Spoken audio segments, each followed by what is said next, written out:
অল্প মশলায় দুর্দান্ত এক সবজির রেসিপি আজকে তোমাদের সাথে শেয়ার করব। বন্ধুরা, পুঁই শাক তো তোমরা অনেকভাবে রান্না করেছো, কিন্তু তোমাদের কাছে আমার অনুরোধ রইল একবার হলেও এইভাবে রান্নাটা করে দেখো। এই রান্নাটা কিন্তু তোমরা বিভিন্নভাবে করতে পারো, বিভিন্ন কিছু দিয়ে। কি দিয়ে কিভাবে করলে ভালো হবে আমি পুরোটাই তোমাদের সাথে শেয়ার করব, তবে পুরো ভিডিওটা কন্টিনিউ করতে থাকো।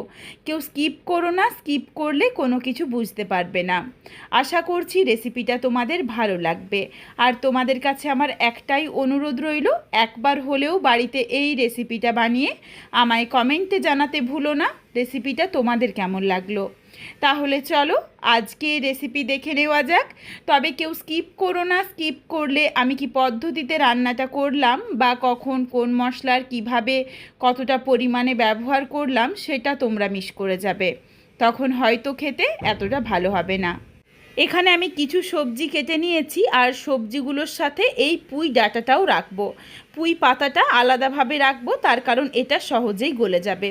সবজির মধ্যে দেখো নিয়েছি গাজর, বেগুন, বরবটি, ঝিঙে, আর নিয়েছি আলু, কচু। তার সাথে রয়েছে পুঁই শাকের ডাঁটাগুলো। ডাঁটাগুলো দুই ভাগ করে কেটে নিয়েছি যাতে খুব ভালোভাবে সুসেদ্ধ হয়ে যায়। এদিকে দেখো পাতাটা কিন্তু বেশ একটু ছোট ছোট করে কেটে ধুয়ে পরিষ্কার করে ঝুড়িতে রেখেছি যাতে পুরো জলটাই ঝরে যায়। এখানে আমি রুই মাছের মাথা নিয়েছি। মাছের মাথার মধ্যে দিয়ে দিলাম স্বাদ অনুযায়ী লবণ, অল্প পরিমাণে হলুদের গুঁড়ো আর লঙ্কার গুঁড়ো দিয়ে মাছের মাথাটা ভালোভাবে মেখে রাখছি।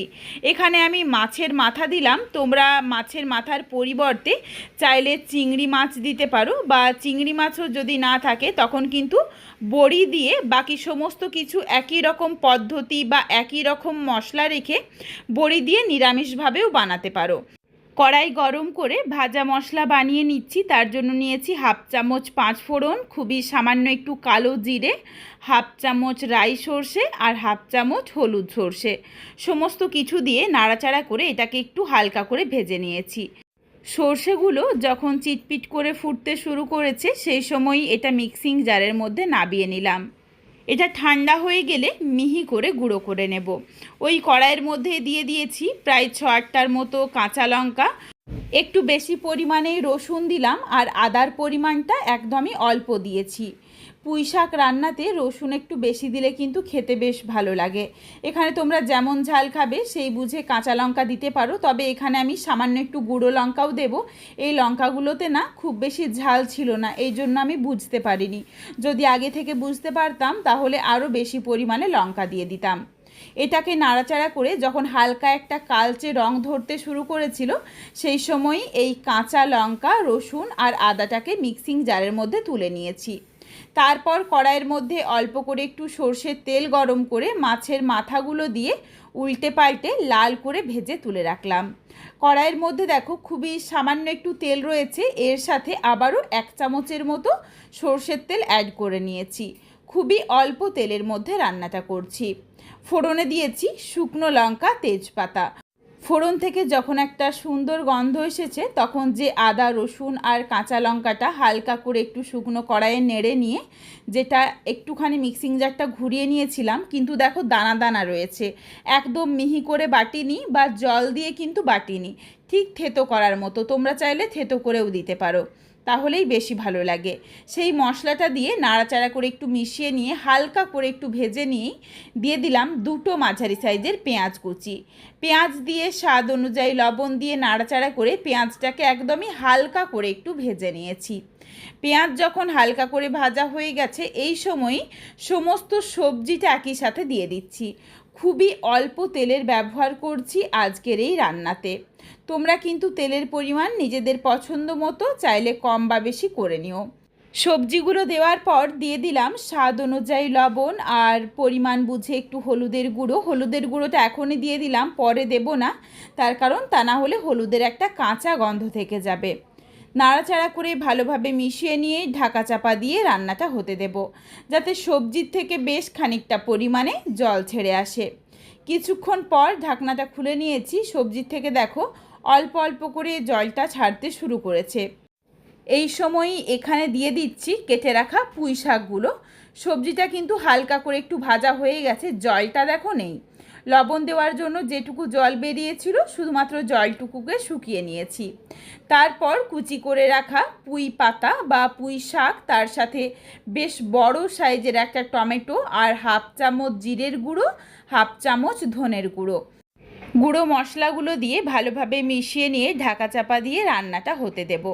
এখানে আমি যা যা মশলা যতটা পরিমাণে ব্যবহার করেছি সেটা কিন্তু আমি যতটা সবজি নিয়েছি তার পরিমাণ বুঝে। এরপর তোমরা যদি সবজির পরিমাণটা কম বা বেশি করে নাও সেই ক্ষেত্রে অবশ্যই মশলার পরিমাণটাও কম বা বেশি করে নিও। সমস্ত কিছু দেখো বেশ কিছুক্ষণ সময় নিয়ে ঢাকনা দিয়ে ঢেকে রেখেছিলাম। ঢাকনাটা খুলে তোমাদের একটু দেখিয়ে দিই। বেশ দেখো অনেকটা নরম হয়ে গেছে পুঁই শাকগুলো, আর বেশ খানিকটা জল বেরিয়েছিল, জলটা কিন্তু খুব ভালোভাবে শুকিয়ে গেছে। পুঁই শাক বা সবজি কোনো কিছুর মধ্যেই দেখো আর একদমই জল নেই। জল যদি থেকে যায় তখনই কিন্তু সবজির একটা কাঁচা গন্ধ থেকে যায়। জলটা শুকিয়ে যাওয়ার পর দিয়ে দিলাম ভেজে রাখা মাছের মাথা দিয়ে নাড়াচাড়া করে ভালোভাবে মিশিয়ে নিচ্ছি। মিশিয়ে নেওয়া হয়ে গেলে এর সাথে দিয়ে দিচ্ছি ভেজে গুঁড়ো করে রাখা মশলা। পুরোটাই একসাথে দিয়ে দিলাম, পরে আমি আরও একটা মশলা ব্যবহার করব এই জন্য। তবে তোমরা যদি আর অন্য কিছু মশলা ব্যবহার করতে না চাও তাহলে চাইলে কিন্তু এখন অর্ধেকটা মশলা দিতে পারো, আর একদম শেষে নাবানোর সময় বাকি অর্ধেকটা। শেষে কিন্তু আমি আরও বেশ কিছু উপকরণ অ্যাড করব যাতে এই রান্নার স্বাদ বা গন্ধ দুটোই আরও অনেক গুণে বেড়ে যায়। দেখো সবজিগুলো প্রায় সেদ্ধ হয়ে এসেছে, কিন্তু বেশ একটু অনেকটা শুকনো শুকনো হয়ে গেছে। এটা আমি কিন্তু এতটা শুকনো করব না, এজন্য আমি অল্প পরিমাণে একটু জল দিলাম। জল দিয়ে নাড়াচাড়া করে ভালোভাবে মিশিয়ে নিয়ে এটা ফুটে উঠলেই ঢাকনা দিয়ে ভালোভাবে সবজিটা সেদ্ধ করে নিচ্ছি। সেদ্ধ করার পর ফেরত আসছি। সুন্দরভাবে দেখো সবজিটা খুব ভালোভাবে সুসেদ্ধ হয়ে গেছে, আর একদম যে গলে গেছে সেটা কিন্তু না। কয়েকটা সবজি চেপে দেখিয়ে দিলাম সুন্দরভাবে সেদ্ধ হয়েছে। এরপর রেসিপিটা নাবিয়ে নেওয়ার আগে এখানে আমি সামান্য একটু চিনি দিয়ে দিলাম যাতে টেস্টটা ব্যালেন্স হয়ে যায়, তার কারণ এখানে বেশ খানিকটা টমেটোর ব্যবহার রয়েছে।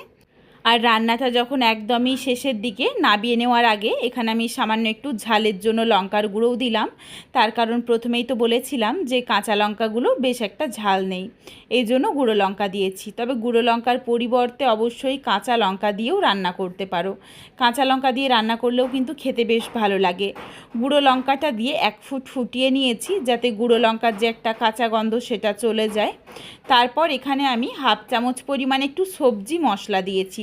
তোমরা এখানে যে কোনো কিছু সবজি মশলা দিতে পারো, বা সবজি মশলা যারা পছন্দ করো না তারা চাইলে অল্প করে একটু গরম মশলার গুঁড়ো দিতে পারো, বা যারা এগুলো কোনোটাই পছন্দ করো না তারা কিন্তু আমি যেই মশলাটা ভেজে গুঁড়ো করে রেখেছিলাম সেটা অর্ধেকটা প্রথমে দিয়ে নিও যখন আমি দিয়েছি, আর অর্ধেকটা এই শেষে দিয়ে নিও, তাহলে একটা সুন্দর গন্ধ আসবে।